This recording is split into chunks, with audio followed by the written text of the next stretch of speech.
deserve to be here. We've worked so hard to be here.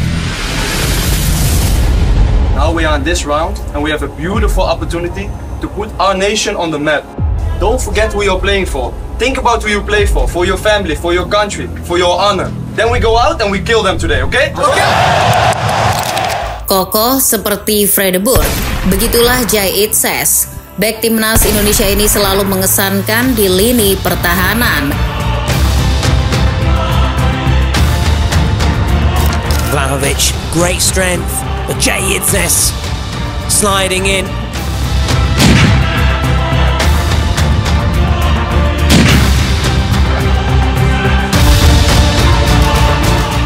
But I think if we can, or when we succeed with Indonesia to go to the World Cup, I think this will be one of the biggest achievements in my life. But who knows what can happen, huh? Maybe in a couple years we'll win one time. You don't know, huh? You never know.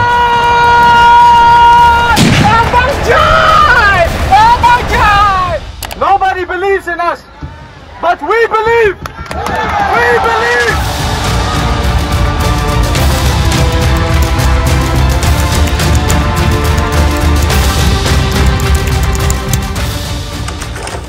Jika boleh masuk catatan sejarah, Belanda tidak hanya meninggalkan benteng-benteng tangguh seperti Lodewijk maupun Pendem van den Bosch, tapi Jai Itzes itulah benteng dalam makna lain yang juga turut ditinggalkan Belanda untuk Indonesia.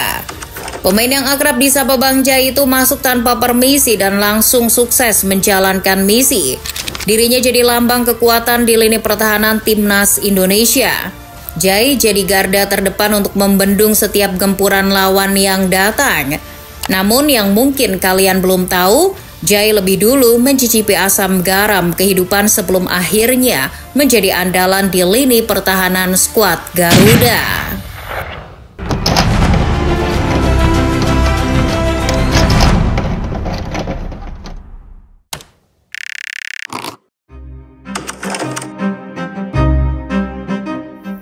Pesepak bola bernama lengkap Jai Noah Itzes itu memenuhi syarat untuk membela skuad Garuda karena memiliki darah Indonesia yang cukup kental.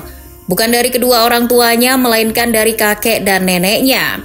Darah Nusantara mengalir dari kakek dan nenek pihak ibunya yang sampai sekarang belum kita ketahui. Ya, pemain Indonesia pertama yang mampu mencetak gol di Serie A itu memang sangat tertutup jika membicarakan keluarganya. Itzes berusaha menjaga privasi keluarga dan latar belakangnya. Semuanya demi menciptakan kehidupan yang nyaman dan tanpa dipengaruhi popularitasnya di Indonesia maupun Italia. Berbeda dengan informasi ibunya yang sangat minim, Jai masih mau terbuka dengan latar belakang keluarganya di Indonesia. Ia pernah menyampaikan informasi ini saat sedang mengurus proses naturalisasi di Kementerian Pemuda dan Olahraga, bahwa kakeknya berasal dari Semarang dan neneknya berasal dari Jakarta. Hal itu dikonfirmasi langsung oleh Menteri Pemuda dan Olahraga Republik Indonesia, Dito Aryo Tejo. Kepada Menpora, Jai mengkonfirmasi bahwa kakeknya lahir pada 16 November 1939. Sementara menurut penuturan Jai Itzes di podcast The HYW milik Tom Haye, setelah lahir di Indonesia, kakeknya hijrah ke Belanda dan menetap di sana. Sebab kakeknya mengalami masa-masa sulit di tanah kelahirannya. Kakek Itzes bahkan masih merasakan era penjajahan Jepang. Situasi yang keos itu membuat kakeknya harus menjalani hidup di panti asuhan. Menurut penuturannya, kakeknya bahkan sampai menghabiskan sekitar 10 tahun lebih di panti asuhan tersebut. No, he talked about it a lot also, and when he was born in 1939, Indonesia was also occupied by Japan at that time. So my grandfather also grew up in an orphanage, and I think he stayed around 10 years in an orphanage. So he told me some stories about that and how difficult it was for him to create something for himself. You know, he really came from nothing, and then eventually he created a life for him and my grandma in Indonesia. Kehidupan keluarga Jai Itzes dulu pun bukan yang mewah dan serba berkecukupan. Itses memang tidak menceritakan secara gamblang, tapi dari apa yang keluar dari mulutnya, kita bisa menyimpulkan bahwa uang melimpah bukan suatu yang akrab dengan keluarganya. Dirinya juga pernah menggambarkan betapa struggle-nya hidup keluarganya dulu saat tak punya uang lebih untuk sekedar menonton pertandingan bola. Di Belanda, keluarga Itses mulai membaik. Setidaknya dentuman meriam dan senjata api sudah tak lagi menyapa telinga keluarganya. Mirlo jadi wilayah yang dipilih oleh keluarganya saat itu. Bukan kota elit, apalagi metropolitan. Mirlo terletak di pinggiran hutan dan dikelilingi oleh lahan gambut dan lahan pertanian. Wilayahnya pun kecil, tidak lebih dari 19 km persegi. Mirlo adalah tempat yang masih menjaga arsitektur klasik. Meski kecil, di situ banyak gereja-gereja bersejarah. Menurut letak geografisnya, Mirlo berada dalam perkotaan Eindhoven dan Helmond. Menariknya, di tempat tinggal Jay Itses, orang-orang lebih akrab dengan olahraga hoki ketimbang sepak bola. Lantas, bagaimana Bang Jay mengenal sepak bola? Meski lebih menggemari olahraga hoki, bukan berarti tak ada klub sepak bola di Mirlo.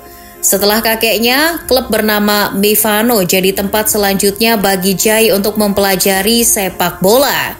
Kakek dan ibu Jay jadi dua sosok yang mendukungnya untuk menekuni sepak bola. Namun karena tak ada yang bisa diharapkan dari klub lokal Mirlo, Jay juga menekuni olahraga bola kaki lainnya, futsal. Kedua olahraga itu ditekuni Jay secara bersamaan. Toh futsal sedikit banyak membantunya untuk mempelajari bagaimana lepas dari tekanan dan mengambil keputusan lebih cepat di lapangan. Jadi tak masalah. Pada tahun 2009 akhirnya Jay merantau ke kota dan bergabung dengan Akademi PSV Eindhoven. Meski sudah mendapatkan akses sepak bola yang jauh lebih baik, Jay tidak meninggalkan olahraga futsal. Olahraga tersebut tidak hanya menjadi kegiatan untuk mengisi waktu luang saja bagi Jay Itses, tapi ia benar-benar menyeriusinya. Untuk jaga-jaga, barangkali karir sepak bolanya tidak berjalan sesuai rencana.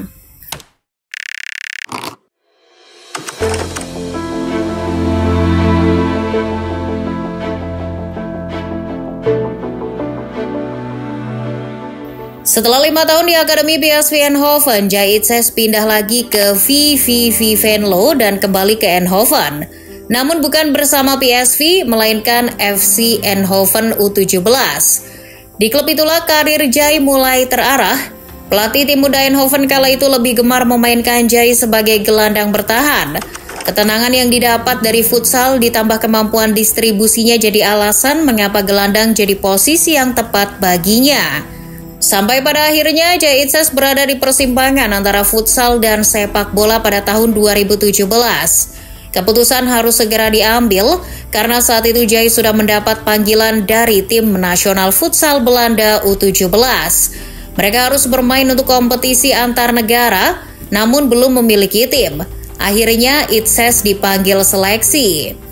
Selama 6 bulan pertama, saya bermain di FC Eindhoven dan 6 bulan berikutnya saya juga bermain futsal. Kami pergi ke Zeist, mungkin sekali dalam 2 pekan untuk beruji coba.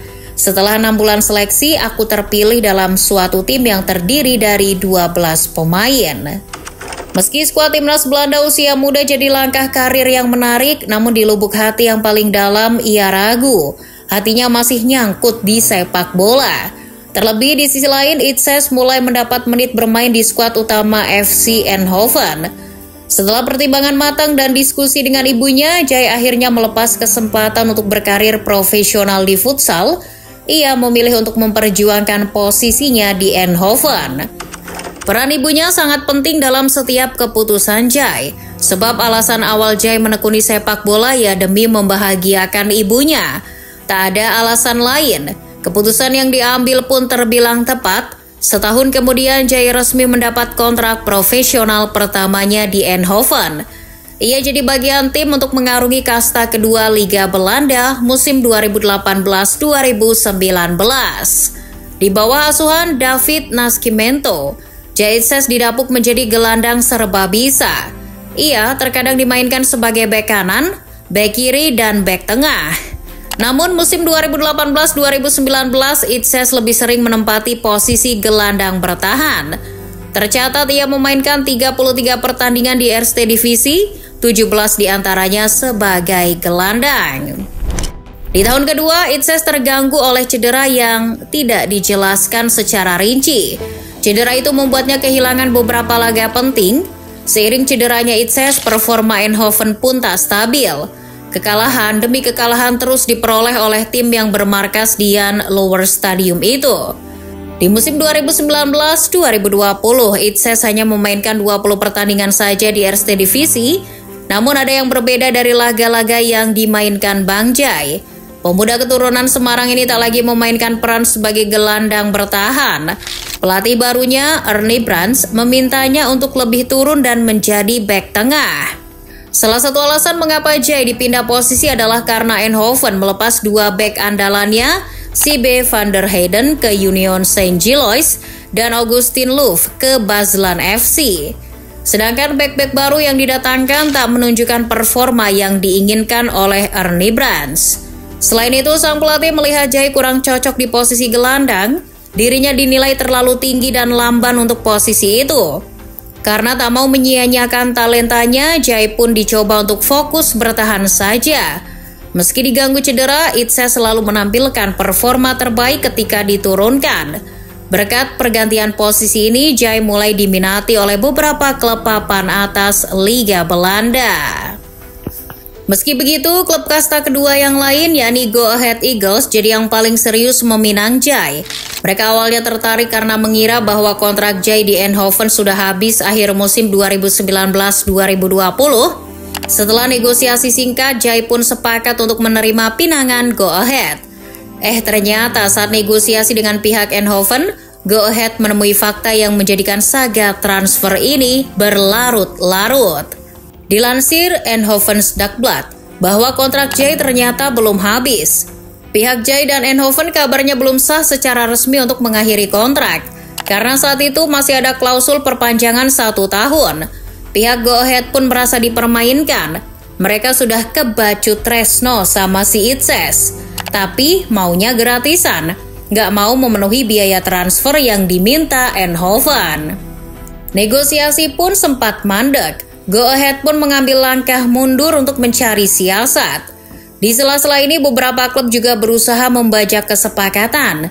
Namun, Jai Itses hanya menginginkan Go Ahead, sebab hanya klub yang bernuansa kuning merah itu yang menjanjikan posisi inti di tim. Pihak klub pun memulai kembali negosiasi dengan Eindhoven di pertengahan Juli 2020. Setelah negosiasi yang memakan waktu hampir 2 minggu, Go Ahead sepakat untuk membayarkan sejumlah transfer fee yang tak disebutkan nominalnya. Menyongsong musim 2020-2021, Go Ahead memenuhi janjinya kepada Bang Jai. Pemain dengan rambut klimis itu langsung jadi andalan di lini pertahanan. Di musim perdana, 33 penampilan di semua kompetisi. Jumlah menit bermainnya menembus 2.000 menit. Meski didatangkan Go Ahead sebagai bek, Itses masih cukup sering memainkan peran sebagai gelandang bertahan jika dibutuhkan. Di musim 2020-2021, Jai membantu Go Ahead naik kasta ke Eredivisie sebagai runner-up Eredivisie di bawah SC Cambuur. Di musim 2021-2022, Go Ahead berganti nahkoda. Kees van Wonderen jadi pelatih Itses kala itu. Di tangan Wonderen, Itses mulai konsisten bermain sebagai bek tengah. Sang pelatih percaya di permainan sepak bola yang serba cepat, posisi bek tengah adalah posisi yang tepat baginya.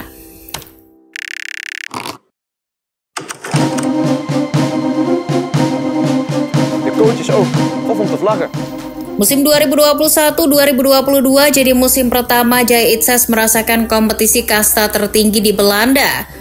Di Eredivisie, pria penyuka TV series Prison Break itu terus berkembang. Dirinya dikenal sebagai bek yang memiliki ketenangan dan kemampuan distribusi bola yang baik, mengingat dulunya ia adalah seorang gelandang bertahan.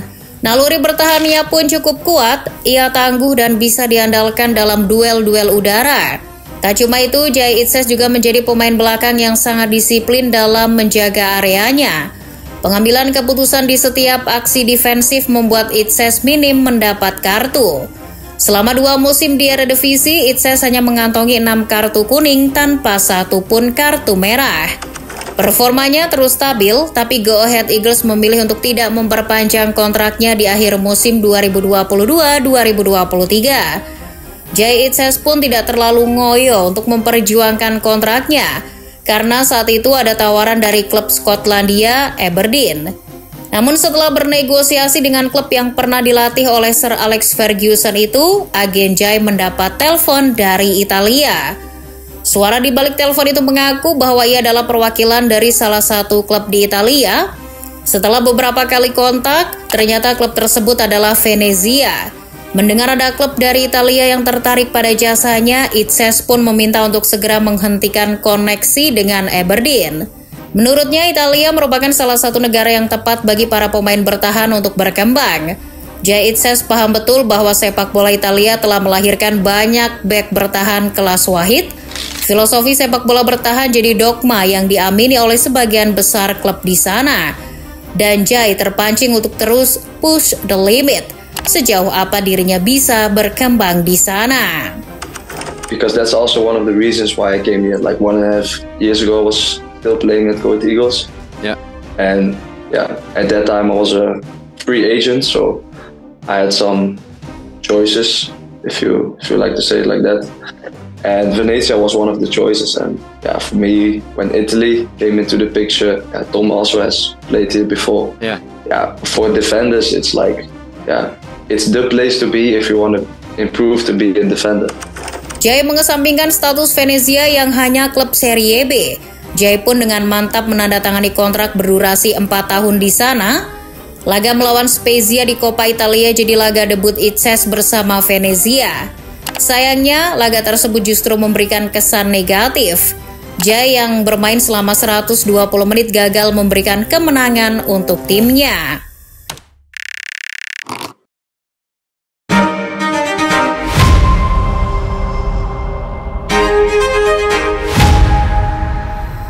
Keputusan Jay Itzes merumput di Liga Italia sudahlah tepat, sebab ia langsung menjadi andalan di lini pertahanan Venezia di bawah asuhan Paolo Vanoli. Tak cuma itu, kemampuan dalam hal bertahan yang dimiliki oleh Itzes juga semakin berkembang. Ketika berada di titik ini, Jay sudah punya koneksi dengan Federasi Sepak Bola Indonesia, PSSI. Sama halnya dengan pemain-pemain keturunan lainnya, ikatan tanah leluhur yang begitu kental tak bisa diputus begitu saja oleh Jay Itzes, meski terpisah jarak ribuan kilometer dari Indonesia. Dilansir situs Transfermarkt, perwakilan PSSI pun sempat memberikan beberapa pertanyaan kepada Jay soal asal-usul dan apa ada kemauan untuk membela skuad Garuda. Pihak PSSI pun mempresentasikan proyek dan misi timnas Indonesia dalam beberapa tahun ke depan. Iming-iming Piala Dunia jadi salah satu yang bikin Jay tergoda untuk membela tanah air leluhurnya itu. Prosesnya cukup cepat, ada banyak elemen yang membantunya mengurus berkas-berkas yang diperlukan. Namun di tengah antusiasme untuk menjadi warga negara Indonesia, Jay Itzes justru harus berurusan dengan penyakit paru. Sakit itu dideritanya sejak Oktober 2023, beberapa minggu setelah foto salamannya dengan Erick Thohir beredar di media sosial. Bang Jay mulai merasakan sakit di dada pasca pertandingan melawan Parma dalam lanjutan Serie B 2023-2024. Selain rasa sakit di dada, tiba-tiba tangan Jay mulai membengkak. Setelah melakukan beberapa pemeriksaan di Venezia, ternyata mantan pemain Go Ahead Eagles itu menderita penyumbatan trombosis vena. Penyebabnya adalah karena ada kerusakan atau cedera pada pembuluh vena, gangguan pembekuan darah, dan aliran darah yang lebih lambat dari biasanya. Jadi, ada gumpalan darah yang menghalangi aliran darah ke paru-paru dan lengan Bang Jay. Kondisi ini dapat membahayakan nyawa jika tidak segera ditangani. Setelah pemeriksaan di tim kesehatan Venezia, ia direkomendasikan ke rumah sakit. Diagnosis yang lebih akurat pun keluar, Jay Itzes mengalami trombosis vena dengan mikroemboli paru. Jay Itzes pun tak menampik merasa terkejut dan takut saat pertama kali mendengar sakit yang dideritanya. Dia pun akhirnya diizinkan klub untuk menjalani pemulihan. Jika dihitung-hitung, Jay menghabiskan waktu 3 bulan lebih sedikit untuk rehabilitasi. Ia baru kembali bermain untuk Venezia pada Februari 2024. Itu artinya Jai melakoni sumpah WNI pada 28 Desember 2023 dalam keadaan sakit. Ia belum pulih 100% dari kondisi yang mengkhawatirkan itu. Namun dirinya tetap berkomitmen penuh untuk menempuh perjalanan 10.000 km demi bisa menghadiri agenda pengambilan sumpah WNI di kantor wilayah Kementerian Hukum dan Hak Asasi Manusia DKI Jakarta.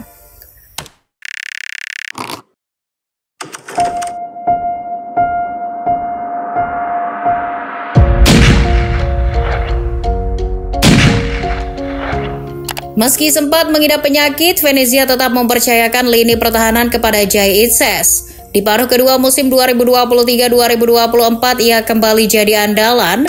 Itzes bahkan mencetak gol debutnya di laga melawan Catanzaro pada awal Mei 2024. Bukan cuma satu, Jai memborong 2 gol sekaligus.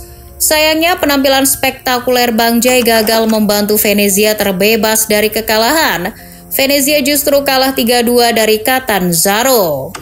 Performa I Lagunari di musim perdana Jai Itzes sangat baik.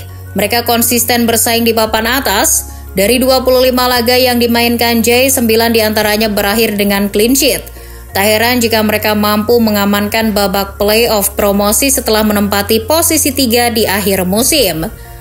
Di semifinal playoff, Itzes dan kolega bertemu dengan saudara tiri Manchester City, Palermo, yang juga mengincar 1 tiket terakhir menuju Serie A. Namun, Venezia terlalu tangguh untuk Palermo. Dalam 2 leg, Venezia menang dengan agregat 3-1. Di final playoff, Bang Jai sekali lagi membuktikan bahwa kualitasnya bukan kaleng-kaleng. Melawan Cremonese dalam 2 leg, Venezia nggak kebobolan. I Lagunari menang dengan agregat 1-0. Dengan hasil ini, Venezia pun sah promosi ke Serie A.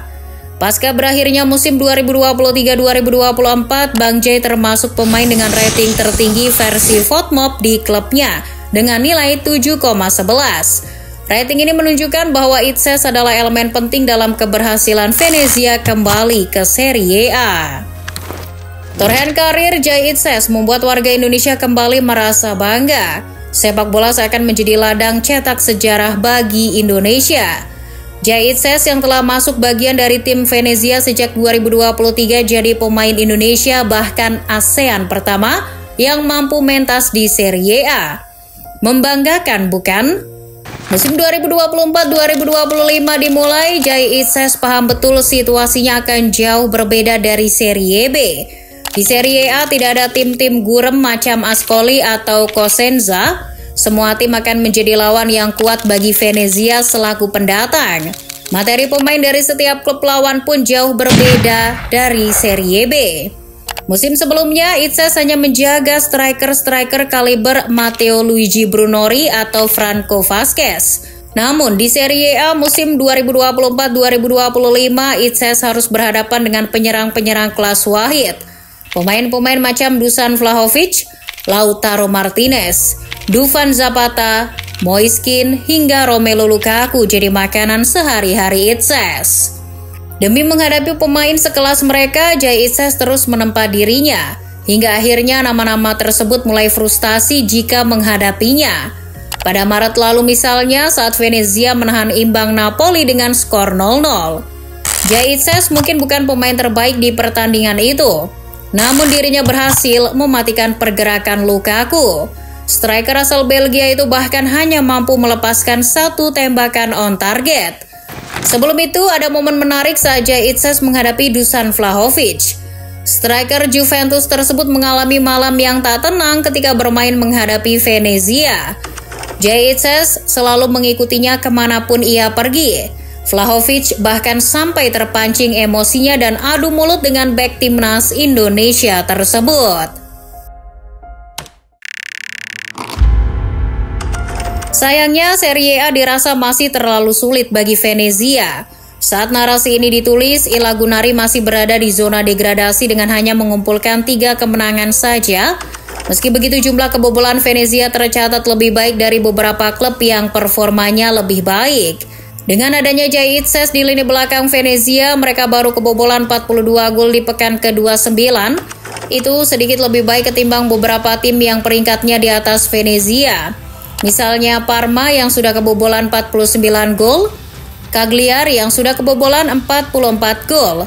Bahkan Como yang berada di peringkat 13 saja sudah kebobolan 46 gol. Berkat ketangguhan Jay Itzes mengomandoi pertahanan Venezia musim ini, beberapa tim papan atas Serie A mulai menaruh perhatian lebih kepadanya. Dari Torino hingga Bologna kabarnya telah menghubungi perwakilan sang pemain.